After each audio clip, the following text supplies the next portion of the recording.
What's up, guys? My name is Stephen Yee. I'm the president of Family First Life SkyPoint Agency. Today, I'm here with my buddy, Bruce Williams. He's the president of Family First Life Prolific.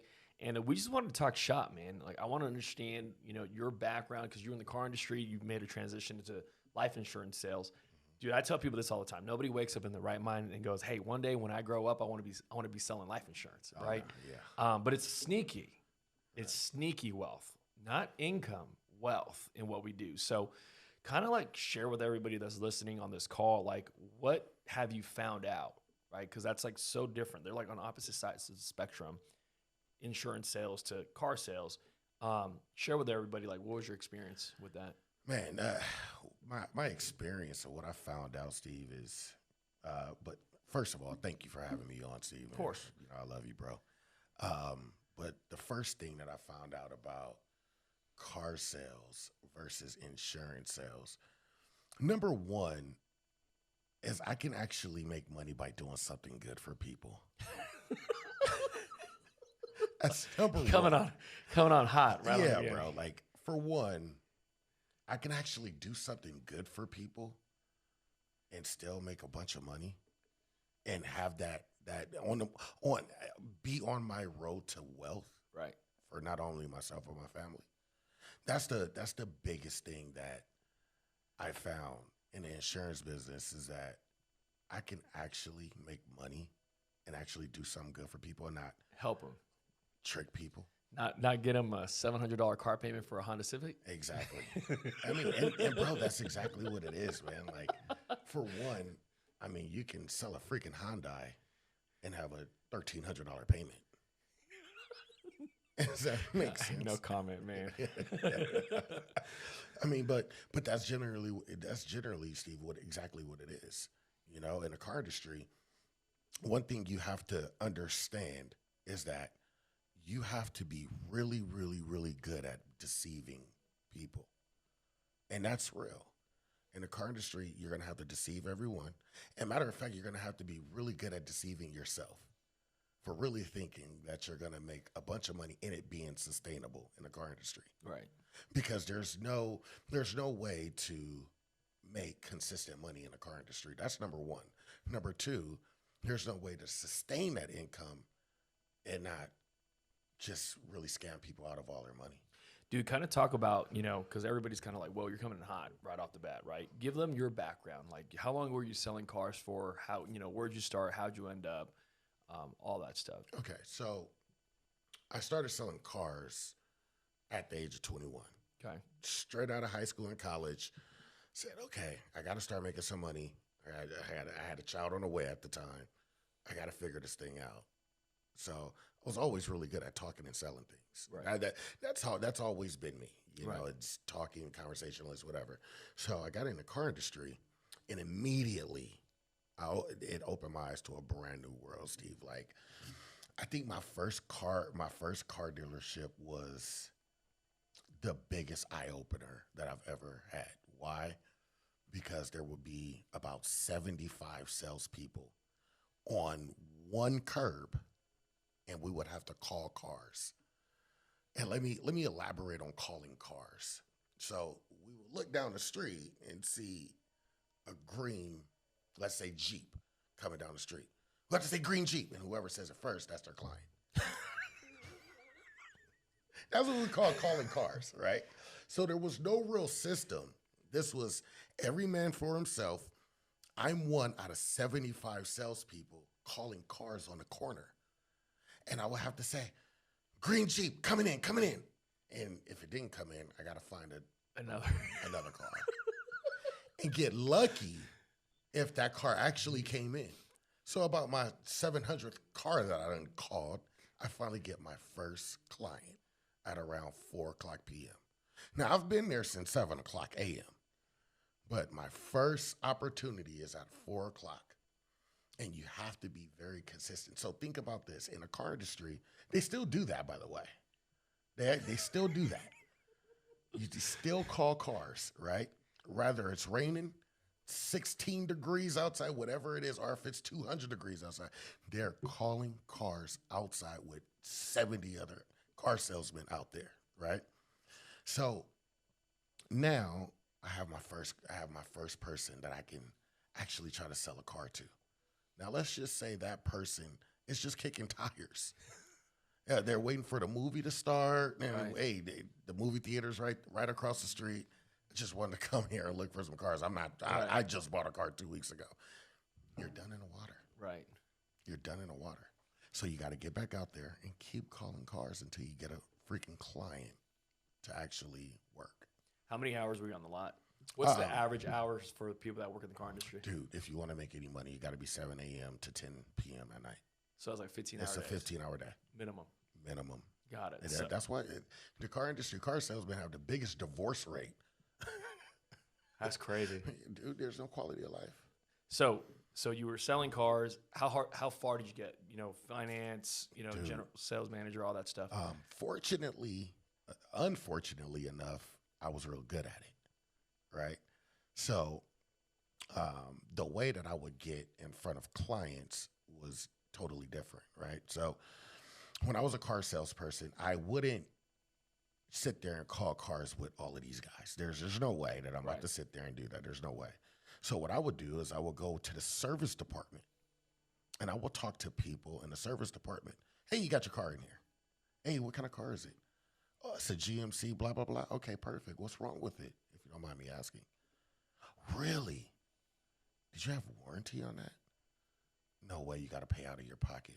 Hey, you know what? While they're doing all of that, let me come show you a few cars on the lot, because if I can get you around the same payment with nothing out of your pocket, you'll probably think about taking that car home, right? Because at the end of the day, your car that's in the service department is all messed up, dude. Right. Don't pay no $5,000-$10,000 ticket. Let's get you something with zero money out of your pocket. So I used to acquire deals that way. I would go in the service department, the parts department, every department but the sales department, Right. to get the freaking client, right? So I got really good at that. So I was always a top salesperson at any car lot I walked into, because I did things different. A lot of people they weren't brave enough, I guess, to sit there and go to the service department. Think outside the and box. Yeah, they're not going to do that. So I became a closer, which is the person that actually works the deal Okay.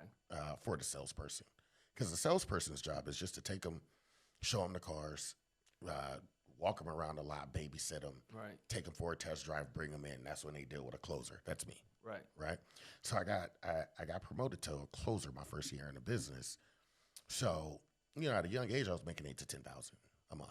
In the car industry, that's pretty good, right? So I got really good at being a closer. I moved up again. I was in the finance department, and that's selling warranties, gap coverage, all of that stuff. Right. So I was really good in finance, right? Because there's a bunch of in the finance department, and if any car people are watching this right now, one thing about the car department, the finance department that you got to be really good at is creating very quick rapport. Like, you have to create rapport really quick. And let me tell you the reason why. It's because when a client comes in on a lot, they get beat up by a salesperson all day. Takes them 2 hours to find that right car. Right. Then once they're done with the test drive, they have to deal with a closer. Right. And now they're just getting hit with every single different number on the planet, right? That's another 2 hours. So this person has been here for 4 hours. They finally agree upon numbers. On the 5th hour, they come into me, and they look like zombies. Every client have gotten beat up. A 12-round boxing match with freaking Mike Tyson did, right? So my job was to lower their barriers, make them comfortable, massage them, create that quick rapport. Hey, I'm different than all of those guys out there. I'm going to be the one that's actually helping you, right? So I got really good at that, creating quick rapport and selling them very quick. So my job was to sell them warranty, extended warranties, gap coverage, tire and wheel, all of this goofy stuff, right? That you really you do need, but you don't need, right? So I got really good at that, and progressed through the years. I was a sales manager. I ran my own store, general sales manager to a general manager. Nice. So I pretty much wore all the hats in the car industry. Right. So I'm man, I thank God every day that I'm not in that industry anymore. See, that's the crazy part because, you know, for those that are in the car industry and they, you know, how many people do we talk to on a daily basis? They go, man, I got in the car industry and I'm kicking tires. I'm kicking butt. I'm, you know, salesman of the week or the month or whatever it is. And I'm like, dude, that's not a good thing because what you don't know is you're going to be in that now. Right. And so you said something to me the other day that like blew me away. You're like, dude, car sales guys have a very, very high suicidal rate. 100%. And like, I didn't like when you said that, I was like, that was interesting. And then I heard like 3 other people on a separate conversation that came from that industry. They're like, oh my gosh, I was depressed and I was this. And I was like, what the hell? And so you were like, dude, like insurance is completely different, right? Not just like the money's great. Don't get me wrong. I'll never give it back. But like the quality of life is what you're talking about. Like being able to actually go back and spend time with your kids and all that stuff. Like talk about that. What's the difference between the quality of life of selling cars versus being in the insurance business? And I'll be honest with you, Steve. Being in the car industry and actually being in it is so daunting. It's ridiculous. Like, for one, it's a 12 to 15 hour shift. Like, you're not making money if you're not doing 12 to 15 hours a day. Like, there's absolutely no way. If you're not doing 60 to 75 hours a week, you're not making any money in the car industry. So what happens is a person's married. Let's say if it's a guy, right? The guy's married, 2 kids. First of all, he's missing every birthday. Doesn't matter. You're missing every birthday. You're missing every dance recital. You're missing every sport game. You're missing everything. You're missing every anniversary with your wife. There's a lot of divorces in the industry. Why? Because they don't get to spend time with their spouse. Right. And then when they finally get to spend some type of time with their spouse, things has changed. Right. Kids are a little older. You have to relearn your kids, dude. Right. You don't even know what the heck is going on in your children's life, your spouse's life. You know nothing. Only thing you know more about the female receptionist than you do your own wife. Whew, don't say that out loud. And that's real. I know. That is real. Like, to the point where these people at the car lot become your family, which in hindsight, I mean, the camaraderie that's good. That's one thing that I did like about the car industry, camaraderie, you know, the friendships and all of this, but I rather camaraderie with my own family. Right. Right. So, you know, I wasn't married, but, you know, any relationship that I had at the time, it suffered. I couldn't keep a girlfriend to save my friggin' life, dude. Right. You know why? Because I did not get to spend any time. At that time, my daughter was young.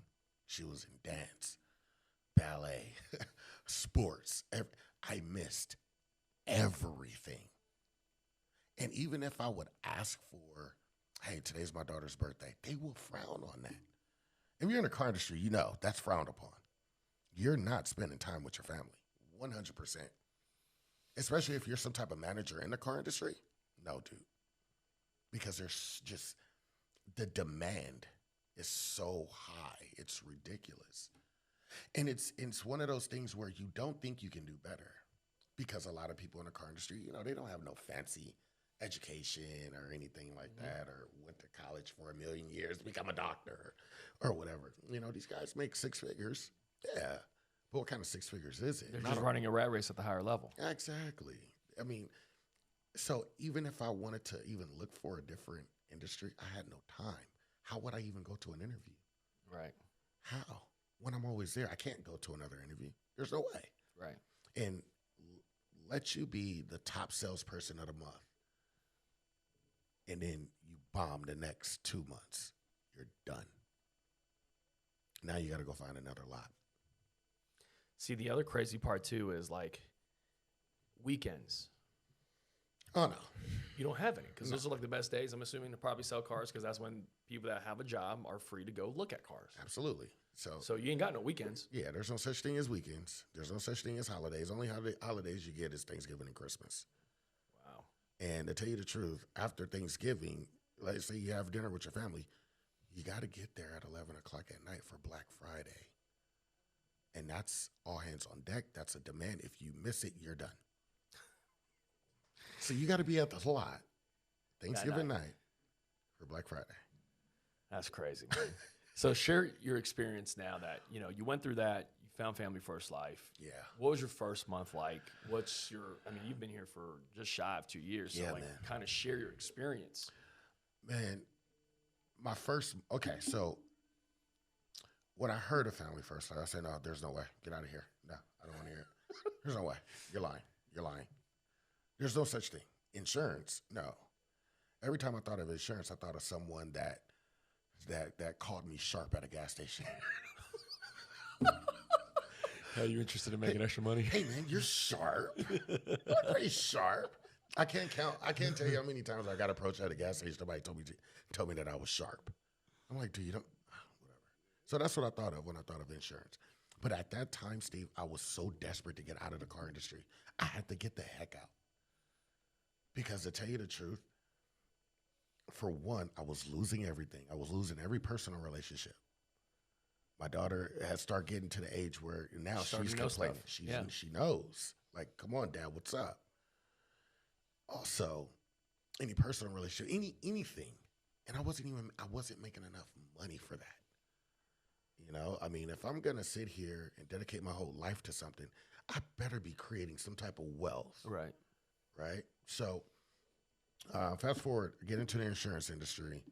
My first month, I just wanted to mess up real fast, dude. Like, I wanted to mess up real fast and figure this thing out. Because at that time, I'm like, okay, this is like, I'm betting everything. Because at this point, I'm a car guy. Right. I don't know anything else but the car dealership, the car world. So I get into the insurance world. My first month, you know, I protect 30 families.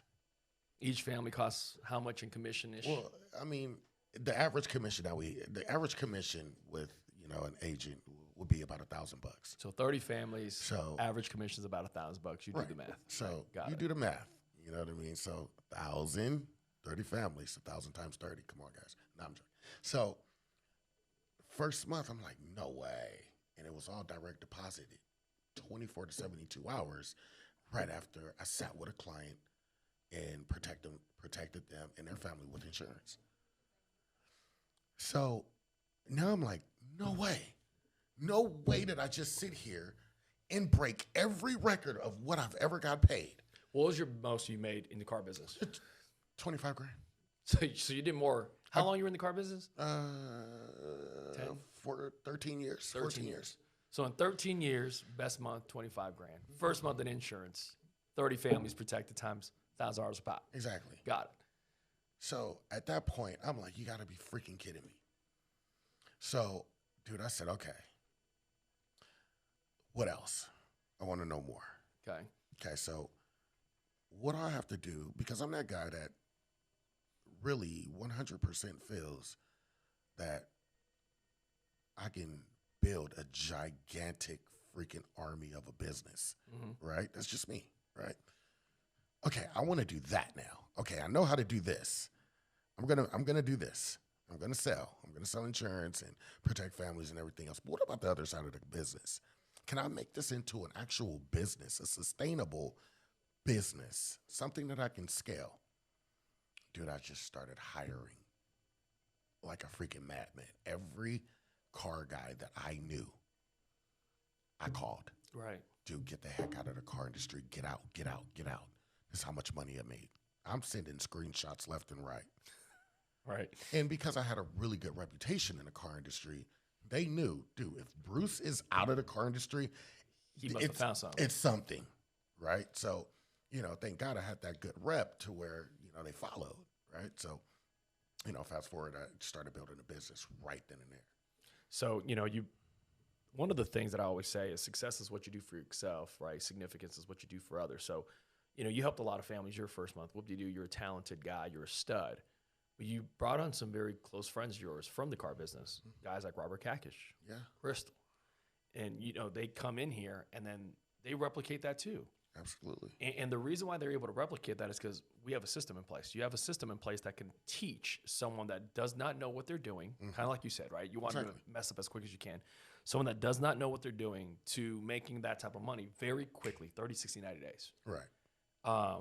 share that, because a lot of people, I think the reason why they get scared to jump into is they're fear of the unknown. Absolutely. They don't know what's going to happen. 100%. You know, talk about your systems and how you can put a brand new agent at ease, especially those that come from the car industry. See, because the thing is, the car industry guys, they know how to work. You're working 12, 14, 15 hours a day. Yeah. You do that in insurance. Yeah. Right. You know? See, the thing is, like, my transition from the car world to the insurance world, I didn't stop working. I still kept the same hours. Right. I still work 15 hours. That's just me, though. That's how I'm wired. Right. You know what I mean? Like, I'm not going to stop that work ethic. Right. That's just, but the great thing is that I can move things around at my being. Like, so if, you know, if my daughter has anything that she needs to do, I can stop what I'm doing To go do it. and go do it and then get back to work. Yep. I run my whole business on my phone and laptop anyway, dude. Right. It doesn't matter, right? Right. So my quality of life is just significantly shot up. But what I would definitely say is I'll take a brand new agent and I'll ask them, you know, what do you want? What do you see yourself doing? You know, of course, 9 out of 10 people immediately are going to say the money. I mean, do I feel that the money is the greatest form of compensation? No, but that's me. Right. Right. I don't even think money is top 5. Right. In all honesty, right? My feeling about money is I don't chase it. I build it so it's trainable. Right. My money is trained 100%. So I'll ask an agent, what do you want? How much were you making at your last place that you either worked or your last agency? What do you like about your current situation that you want in your next situation? And then the final question is, what don't you like about your current situation in a perfect world that you would want in this situation? So agent by agent, they're all different conversations, because I'm not going to regurgitate the same exact thing to this person that I will to this person, because not everybody's situation is the same. Right. Not everybody wants is the Same thing too. right? So I think upon being a leader, you have to be a master of noticing. You know what I mean? Like, you have to notice. And in order to notice, you have to ask the right questions. Yep. Right? And that's based upon conversation to conversation. I love that. So, you know, one of the things that I always talk about too is, as we wrap this up with the car business versus the insurance businesses, you know, insurance, the financial service industry has created more millionaires than any other industry. That's a fact. Oh, You can that's Google facts. that, 1 right? million percent. And I say that because when you sell a car, I can sell a car today, you can sell a car today, and that's that. Now we got to go look for our next kill, right? 100%. With insurance, I can sit down with Bob and Mary, sell them some insurance today. If they kept it a year from now, 2 years from now, I get compensated a small renewal again and again and again. So in like 4 to 5 years, I don't have to sell insurance anymore, and I can still have a 6-figure, 7-figure income that comes in no matter what. Absolutely. See, that's why, like, some people look at us and go, man, y'all still work very hard. And I'm like, yeah, because like in this short period of time, in the next, 3 to 4 years, if I grind and work 12, 14 hours a day, kind of like y'all already do. Sure. The difference is at the end of this, I won't have to. Absolutely. Right. And so, you've built a pretty good sized business now, and you've helped a lot of families. Your team does that as well. Kind of share with us a ballpark realm. Okay. Just so what's capable, because you've only been here for like 2 years. Yeah. It's not like you've been here for 10 years like the car industry, right? Not at all. What did you make last month? So Last month, not last year, last month. last month I deposited a little bit over 100 grand. I deposited a little bit over 100 grand deposits. That's net after everything. Yeah. So I look at this like in the car industry, in the sales department, a good sales department is going to do $500,000 a month on sales commission. Like what the dealer takes is profit on the sales department. 500 grand. Dude, I started my insurance business 2 years ago. We've been killed that. We've been killed that. See, that's the difference. And people say, okay, well, why insurance? Because everything is insurance. Right. Dude, you buy a car. What do you have to? What are the first thing that you have to do? Car insurance. Car insurance. You have to have gap insurance. What do you think an extended warranty is? Insurance. Everything is insurance. You buy a freaking phone, insurance. Health buy insurance. a fridge, insurance. Health insurance, mandatory, insurance. yeah. Everything you possibly do is insurance. What does your spouse want? Reassurance. Right. Everything is insurance. Everything is insurance. Like when a person says, "Oh, well, insurance doesn't make money," how? When even Wrong company. God forbid, if your parent passes away and they had $1 million freaking insurance policy, you're set. Not even just selling insurance, Right? but even having it. insurance makes you wealthy. So God forbid, if you have insurance on your life right now and you pass away, you have $1 million policy, you have an 18-year-old, that's your beneficiary. Yeah. Right off the bat, they don't have to go through what you went through. 100%. Yep. So why in the world isn't everyone doing this? Dude, you know what's crazy is, and we'll wrap up with this, is I was listening to the Rockefellers. By the way, I didn't know this. Did you know the Forbes list of the wealthiest people in the world is not real? You know why? There are wealthy people that pay Forbes to not put their name in there. Think about that now. What? Yeah. And I'll tell you some off camera. Yeah. But I say that because I was like, wait a second, that's very interesting. And then, you know, one of the guys I was talking to said, did you not know how the Rockefellers created their wealth? I was like, no. They're like, dude, they got in their family members got together, created a trust. All the older folks in the family, they bought like $50 million life insurance policies on them.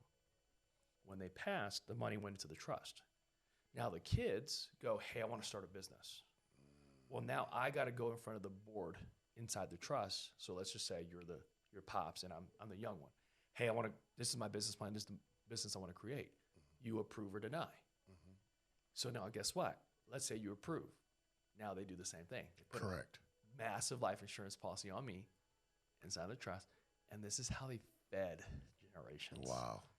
And I'm like, if you don't think life insurance can create generational wealth, that's how some of these guys done it. It not only creates generational wealth, it does everything else. It can even save your freaking life. 100%. Like we don't just sell insurance to people just in case you die. Yeah, we sell them benefits, dude. Yep. Somebody gets some type of terminal, critical, whatever it is, Right. and they're in a hospital. You can access that insurance policy while you're still living. That's 100, 200, 300, 400 grand. Because guess what? Maybe your disability isn't cutting it with your normal day-to-day bills. So what happens is this. It's not the sickness that kills people. It's the stress of what the sickness causes that kills people. Right. And they always say the difference between wealthy people and average Americans is access to healthcare. All that basically means is having money. Absolutely. Having money for healthcare, because a lot of the treatments that can save your life, it's experimental, which means it costs money. 100%. You know? So, Bruce, I love this, man. If people that are watching on here go, hey, I work in the car industry right now, right? I'm sick of, being in an industry where they can't sell no damn cars. And they can't because of this chip shortage or the manufacturing's behind. And you go to a car lot and there's like 3 cars on there. So like they're literally standing there doing nothing, right? Most people that are smart go, I shouldn't buy a car right now because it's overpriced. Right. In insurance, there's no such third-party factor, a market or whatever it may be, that can dictate our industry. And so if some of these people are out there hurting or they want to take a look at another career, kind of like you did, right? How do they reach out to you?